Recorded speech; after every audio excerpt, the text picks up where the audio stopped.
Uma recente pesquisa aponta que, pela primeira vez, a maioria dos brasileiros se declara não leitora. Isso significa que 53% dos entrevistados não leram nenhuma parte de um livro nos 3 meses anteriores ao levantamento. Em números absolutos, o país perdeu quase 7 milhões de leitores desde 2019, atingindo o pior índice da série histórica. Como um incentivo à leitura, o canal O Rei do Rock, @VinceEverett, a partir de hoje passa a exibir textos de literatura em geral, sempre na parte da manhã, e os tradicionais vídeos sobre a vida de Elvis ao final da tarde, diariamente. Começamos com Nelson Rodrigues, A Vida Como Ela É, O Inferno. Quando ela disse que tinha um filho, o garoto, já de 12 anos, Romualdo caiu das nuvens. Filho? Você não sabia? Foi enfático. Nem desconfiava. E ela? Pois tenho. Fez 12 anos, está no colégio. Engraçado. Ele foi, então, gentilíssimo.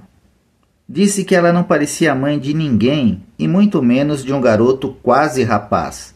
E, na verdade, a idade do menino o espantara. Lucília, com seu tipo frágil e pequeno, o ar de menina, um quê de infantil nos olhos, no sorriso, nas maneiras, parecia uma garota solteirinha. E não foi somente de espanto sua reação. Experimentou também um certo alarma. Aquele filho, aquele marmanjo inesperado e taludo, assustava. Foi, porém, bastante hábil e educado para dissimular o desconforto e bastante cínico para a seguinte promessa: vou ser para ele um segundo pai. Deus me livre. Como? Lucília suspirou.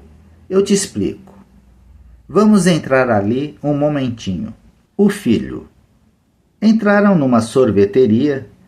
Depois de sentados e servidos, ela foi tomando sorvete e explicando.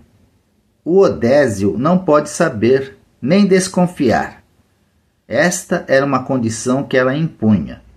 Ou ele a aceitava, ou, então, nada feito. Romualdo ainda ponderou.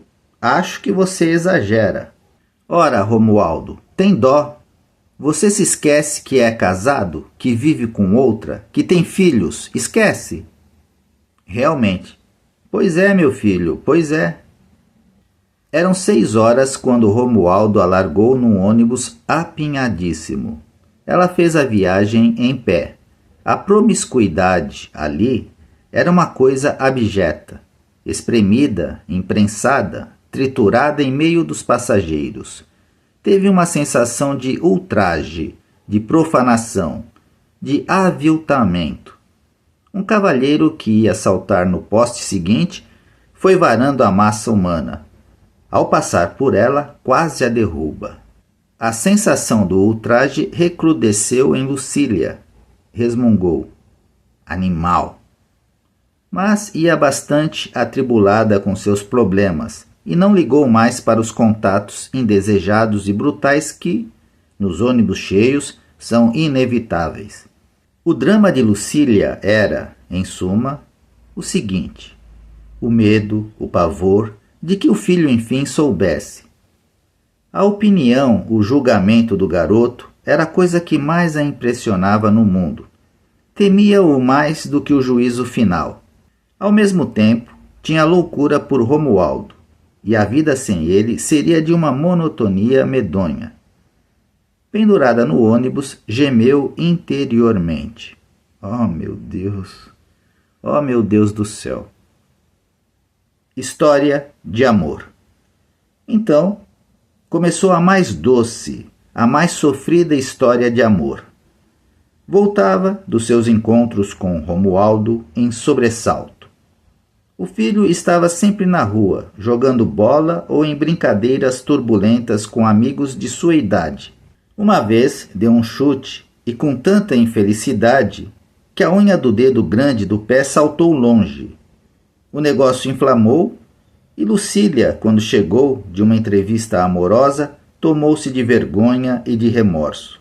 Pensou, lavando o pé machucado. Enquanto ela se divertia com um homem, além do mais casado, o filho, sozinho, estava precisando de seus cuidados. Vamos que fosse uma coisa pior que um simples esfolamento de dedo. Que remorsos não sentiria? O menino, corajoso, quase não se queixava. E era ela quem tinha que perguntar. Está doendo? Mais ou menos. E Lucília? Quando estiver doendo, diga. No dia seguinte, Lucília apareceu triste, suspirava. Que vida! Romualdo acabou se enfezando. Que vida, por quê? Ela então pôs as cartas na mesa. Reconheço que a culpada sou eu, porque você, sendo casado, eu não devia. Não. Romualdo não está direito. Fez uma pausa antes de completar. Se ao menos você vivesse só para mim... Foi brutal. Ora, Lucília, ora. No mínimo você está querendo que eu deixe minha mulher. Sou capaz de apostar. Despediram-se sem carinho, e ele, ressentido, mal se deixou beijar. Disse apenas, vai com Deus, vai. Nessa noite, ele fez confidências a um amigo. Quando este soube que havia um filho no meio, um marmanjão de 12 anos, foi categórico. Abacaxi autêntico. E Romualdo insistiu. Você não acha um desaforo que ela queira? Imagine que eu deixe minha mulher. Evidente.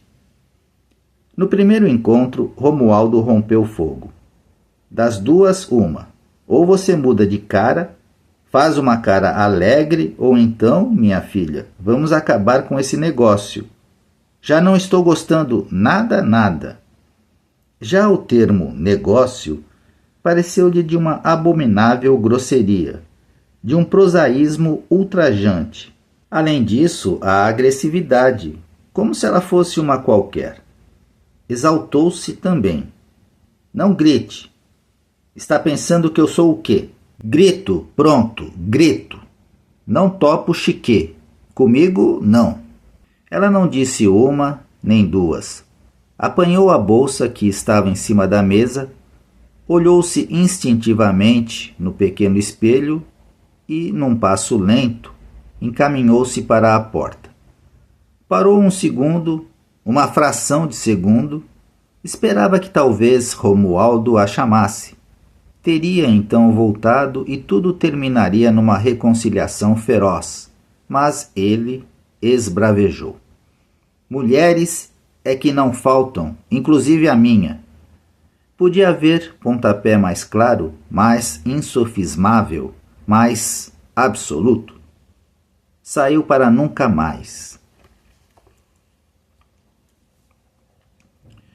O abandono. Tinha do próprio casamento e do marido morto uma lembrança penosa. O marido era uma nobre alma que vivia para a esposa e para o filho. Mas tudo o que ele fizesse de bom, de heróico, de sublime, esbarrava diante de sua falta de amor. E isso, essa falta de amor, era pior do que o ódio. Crispava-se quando o pobre diabo vinha fazer-lhe festa. Houve uma vez em que não pôde, não aguentou, explodindo. Não me beija, não quero seu beijo, que coisa aborrecida. Ele já estava doente na ocasião. Foi talvez este episódio que antecipou o fim. 6 meses depois, ela, sem nenhum luto interior, tinha a sua primeira experiência amorosa na pessoa do casado Romualdo. Viu, então, que o marido a interessava menos que o mata-mosquitos anônimo que vinha pôr creolina no ralo. Foi uma paixão feroz que acabou, como vimos, da maneira mais estúpida do mundo. Durante dias, Lucília, numa tristeza obtusa, esperou um telefonema, um bilhete, um recado. Nada. Absolutamente nada. Depois soube por terceiros que ele andava com uma datilógrafa extranumerária numa autarquia.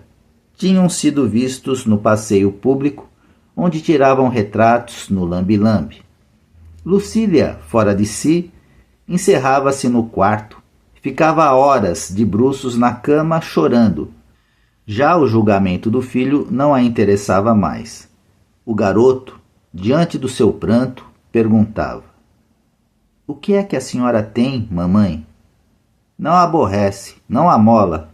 Sai daqui, anda."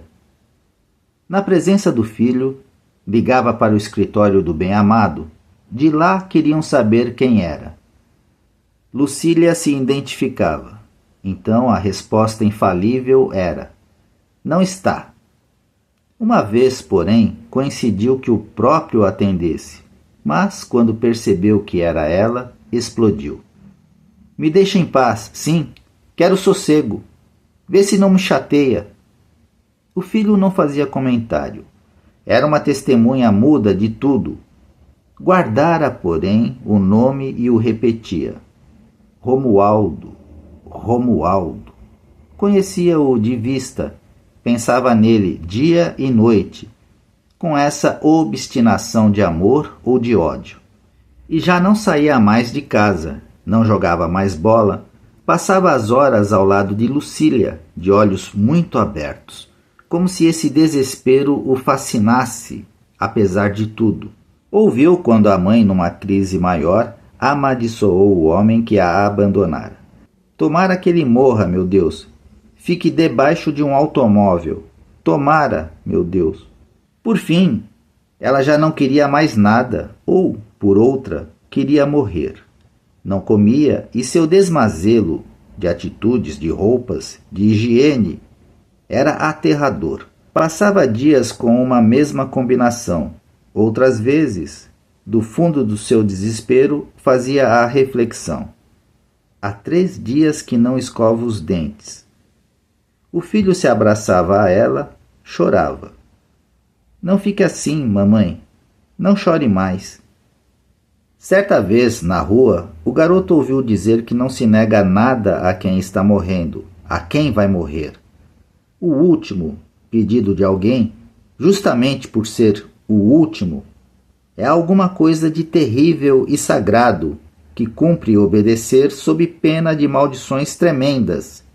Então afirmou: "Ele volta, mamãe.